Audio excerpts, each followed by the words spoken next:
संसद के पिछले सत्रों में रिकॉर्ड बनाने वाले उच्च सदन में मानसून सत्र के 9 दिनों में अब तक महज करीब 8.2 घंटे ही राज्यसभा चली। तमाम कवायद के बावजूद शुक्रवार को भी सदन को सोमवार तक के लिए स्थगित करना पड़ा। इसके चलते सरकार को 26.925 करोड़ की चपत। उत्तर प्रदेश बोर्ड के 10वीं और 12वीं के लाखों छात्रों का इंतजार अब खत्म हो जाएगा। दरअसल उत्तर प्रदेश माध्यमिक शिक्षा परिषद द्वारा आज दोपहर 3:30 बजे 10वीं और 12वीं का परिणाम जारी कर दिया जाएगा। upresults.nic.in पर जाकर रिजल्ट देखे जा सके। बंबई हाई कोर्ट ने शिल्पा शेट्टी के खिलाफ रिपोर्टिंग करने से मीडिया को रोकने के आदेश जारी करने से प्रेस की स्वतंत्रता पर प्रतिकूल प्रभाव पड़ने की बात कही। बता दें कि शिल्पा ने एक अंतरिम अर्जी के जरिए मीडिया को किसी भी गलत, झूठी, दुर्भावनापूर्ण और मान हानिकारक सामग्री प्रकाशित करने से रोकने का अनुरोध किया था।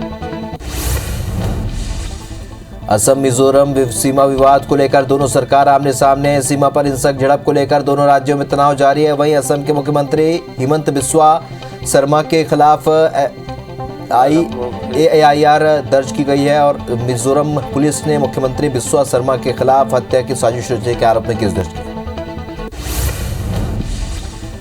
वहीं मिजोरम ने असम पर आरोप लगाया कि सीमा विवाद की शुरुआत असम से हुई है। असम की ओर से पहली फायरिंग की गई, जिसके बाद मिजोरम पुलिस ने जवाब दिया। वहीं मिजोरम के मुख्यमंत्री जोरामथंगा ने कहा है कि असम के मुख्यमंत्री हिमंत बिस्वा शर्मा उनके भाई की तरह है और वे इस विवाद को शांतिपूर्ण ढंग से सुलझा लेंगे।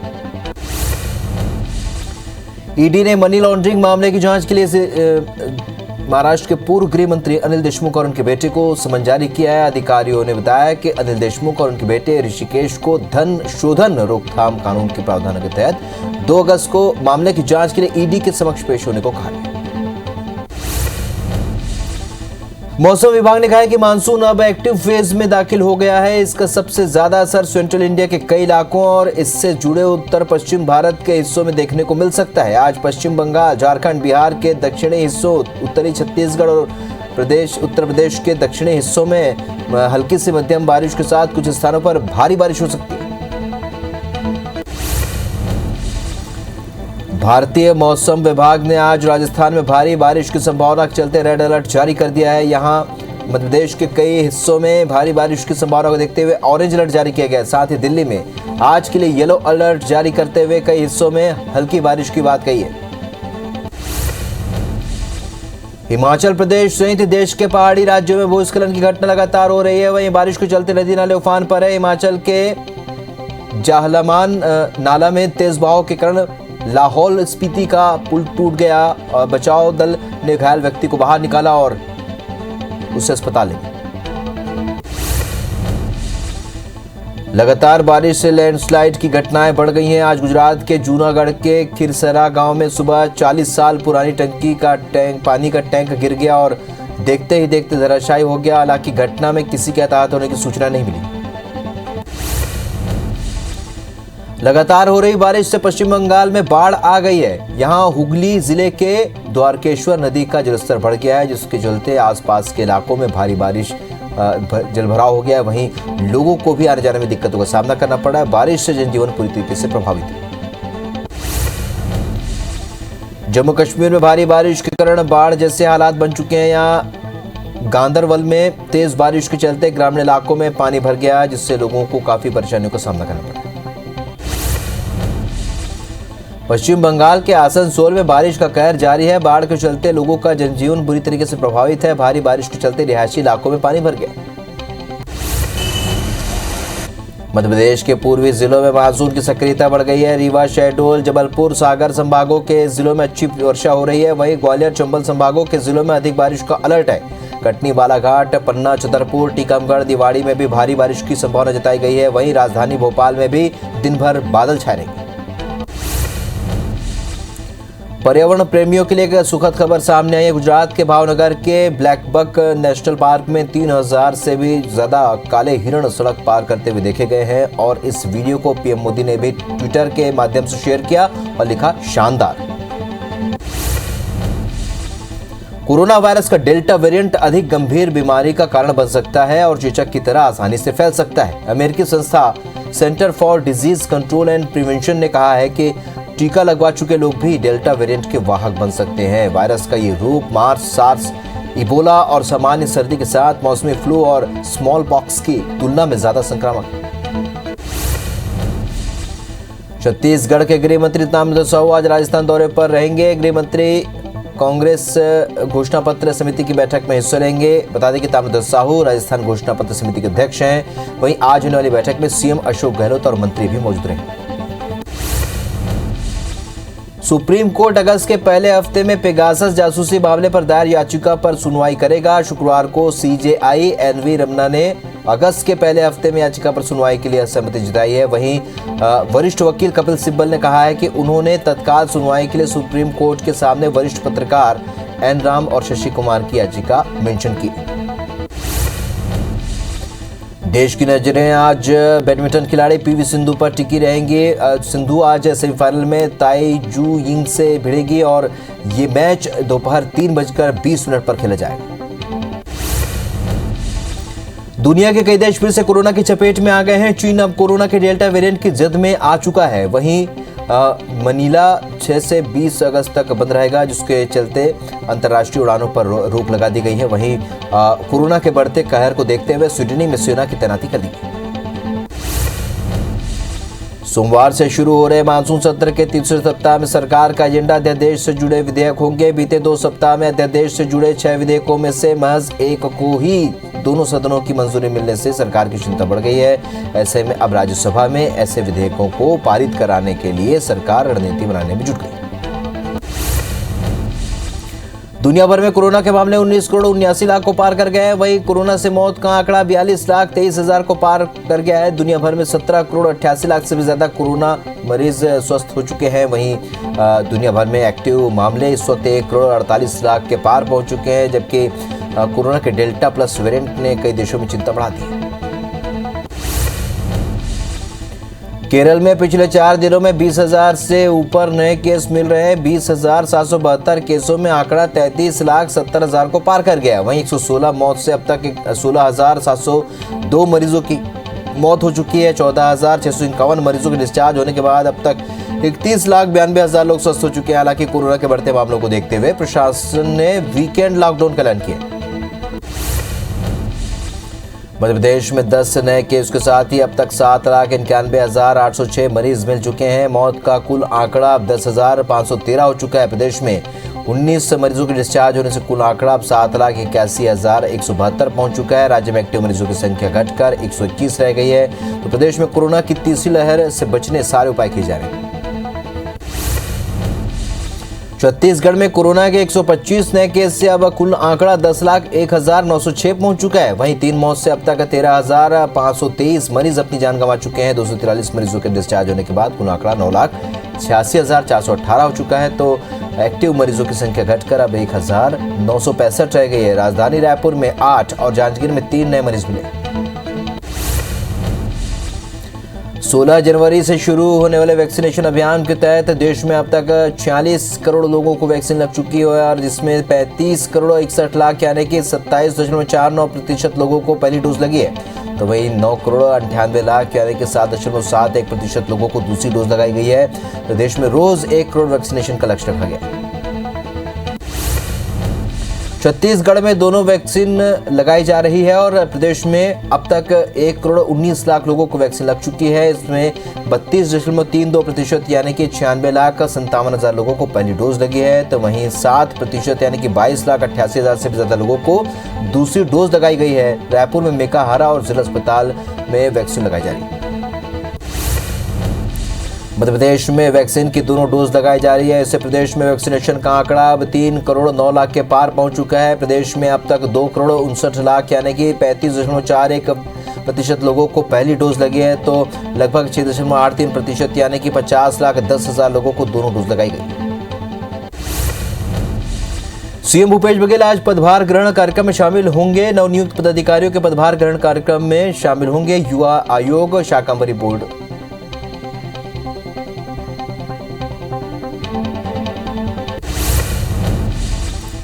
छत्तीसगढ़ में आज ओपन स्कूल के नतीजे जारी कर दिए जाएंगे। दोपहर 12 बजे स्कूल शिक्षा मंत्री प्रेमसाय टेकाम ओपन स्कूल का रिजल्ट जारी करेंगे। ऑनलाइन माध्यम से इसके नतीजे घोषित किए जाएंगे।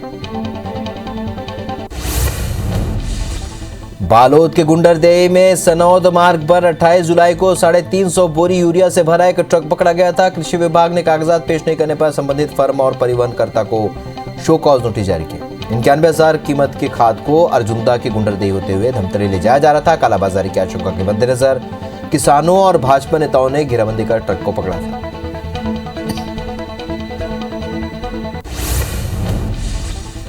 मध्य प्रदेश पंचायत एवं ग्रामीण विकास विभाग के धरना देते कर्मचारियों ने काले कपड़े में कटनी कलेक्ट्रेट का घेराव कर दिया। उन्होंने लंबित मांगों को लेकर सरकार के खिलाफ नारेबाजी भी की। ये कर्मचारी 22 जुलाई से विरोध प्रदर्शन करते हुए हड़ताल कर रहे हैं और मांगे माने जाने के बाद ही ग्राम पंचायतों के ताले खोलने की चेतावनी दी है।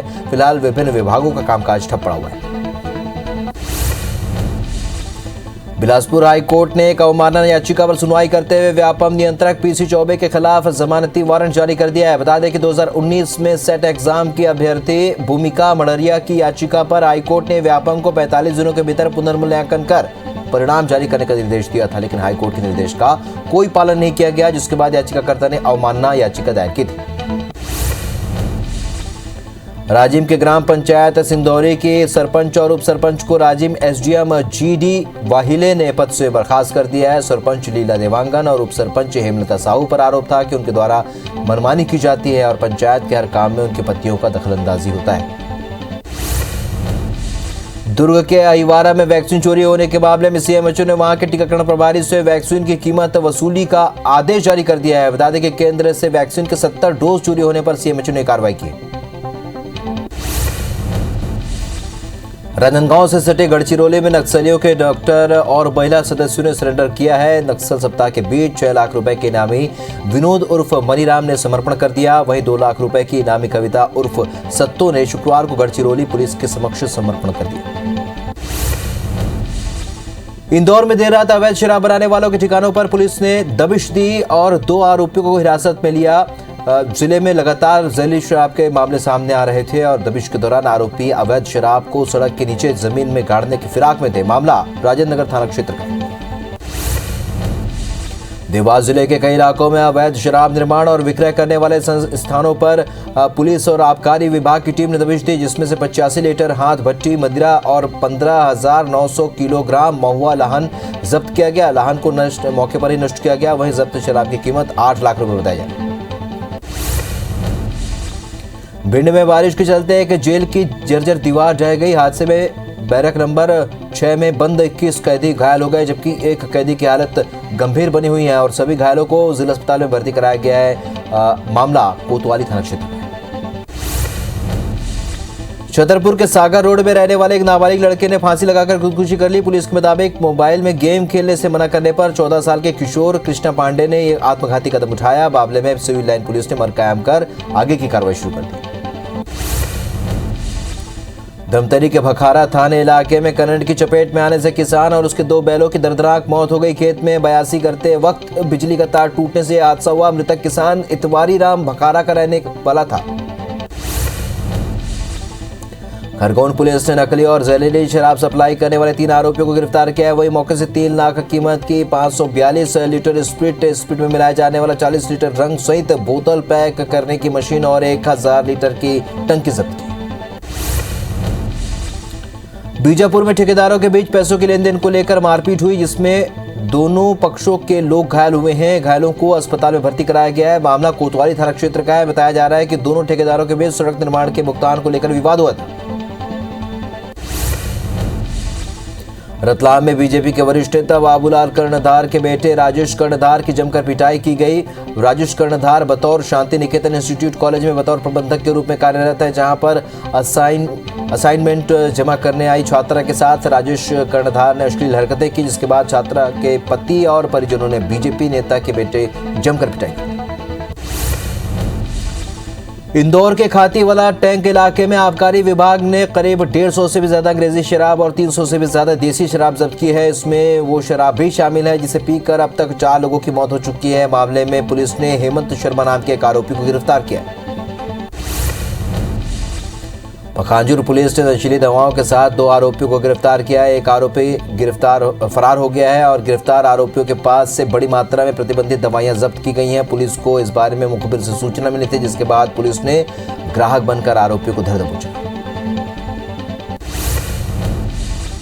जगदलपुर में नकली नोट खपाने की फिराक में बीजापुर आ रहे 2 युवकों को कोडेनार पुलिस ने गिरफ्तार कर लिया। साथ ही उनके पास से 500, 200, 100 के कुल 78,500 के नकली नोट बनाने में उपयोग किए जाने वाले रंगीन प्रिंटर और लैपटॉप जब्त किए। शहडोल पुलिस ने नकली नोटों के साथ एक युवक को पकड़ा है। उसके पास से 553 नकली नोट जब्त हुए हैं। आरोपी केनरा बैंक में इन नोटों को जमा करने के लिए गया हुआ था, लेकिन शाखा प्रबंधक ने उसे बातों में उलझाकर पुलिस को सूचना दी, जिसके बाद मौके पर पहुंची पुलिस ने युवक को हिरासत में लिया। बालोद के कुकड़कसा गांव में हथियारबंद 3 बदमाशों ने एक घर में घुसकर 9,000 रुपए नगद और जेवर लूटकर फरार हो गए। घटना के वक्त 4 सदस्य मौजूद थे। पीड़ित की शिकायत पर पुलिस ने मामला दर्ज कर जांच शुरू कर दी। गुना में लगातार हो रही भारी बारिश का कहर देखने को मिल रहा है, जहां सालोद गांव की पुलिया पार कर रहा एक युवक बह गया। इसके बाद एनडीआरएफ की टीम ने मौके पर पहुंचकर कड़ी मशक्कत के बाद युवक को सकुशल बाहर निकाल लिया। टीम ने तुरंत एक्शन लेते हुए रस्सी के सहारे युवक को बाहर निकाला। गलत चेक डैम बनाने से बर्बाद हुई फसलों के मुआवजे की मांग को लेकर किसान बेमेतरा कलेक्ट्रेट पहुंचे, जहां उन्होंने मुआवजे की मांग को लेकर कलेक्टर के नाम एसडीएम को ज्ञापन सौंपा। ग्रामीणों का कहना है कि जेवरी गांव में बनाए गए चेक डैम की वजह से 150 से भी ज्यादा किसानों की फसलें हर साल बर्बाद हो रही। शहडोल के अटरिया गांव में महिपाल यादव के खेत में हल चलाते वक्त अचानक प्राचीन काल के विशेष धातु निकलने लगे। मामले की भनक लगते ही प्रशासनिक टीम महिपाल के घर पर पहुंची और खेत से निकले हुए 261 नग सिक्का, तांबा, कांसा, 2 कटोरा और 10 टूटी फूटी थालियों को जब्त कर पुरातत्व विभाग को सौंप दिया। कोरबा वन विभाग ने साल के पेड़ों की संख्या बढ़ाने और उसके संरक्षण के लिए एक सुरक्षित प्राकृतिक आवास विकसित करने की योजना बनाई है और इसके लिए सतरेंगा क्षेत्र को चुना गया है। योजना के तहत क्षेत्र के आसपास साल के 5,000 पौधे रोपित किए हैं। उनके हैबिटेट विकसित करने पर विचार किया जाए। तखतपुर के बेलपान शिव मंदिर का जीर्णोद्धार किया जा रहा है। बता दें कि मंदिर की देखरेख न होने के कारण इसका अस्तित्व खतरे में पड़ गया था। मंदिर में दरारें आ गई थी। यहां सावन महीने में बड़ी संख्या में भक्त दर्शन के लिए आते हैं। बालोद में हाथियों के दल ने फसलों को नुकसान पहुंचाया। हाथी पेटे, चूहा और बड़भूम में मौजूद है, जहां पर बताया जा रहा है कि हाथी पिछले 4-5 दिनों से फसलों को नुकसान पहुंचा रहे हैं। वहीं हाथियों की हलचल को देखते हुए वन विभाग ने आसपास के 8 गांव को अलर्ट किया है। छत्तीसगढ़ में वन औषधि पौधों का अनुसंधान भाभा परमाणु संस्थान मुंबई के मार्गदर्शन में किया जाएगा। राज्य के औषधीय पौधों के अनुसंधान के लिए रायपुर कृषि विश्वविद्यालय की योजना को बार से स्वीकृति मिल गई है। उसमें केवकंद, चरोटा, काली मुसली, तिखुर, कालमेघ को सरगुजा, बस्तर से एकत्र किया जाएगा और अनुसंधान कार्य डॉक्टर A.K. बौरी के मार्गदर्शन में किया जाएगा। अंतर्राष्ट्रीय बाल तस्कर निषेध दिवस के मौके पर शुक्रवार को सरगुजा जिले के सीतापुर में जागरूकता रैली का आयोजन किया गया। इस दौरान लोगों को जागरूक करने के लिए रैली निकाली गई और लोगों को मानव तस्करी और इसके दलालों से बचने के लिए जानकारी दी गई।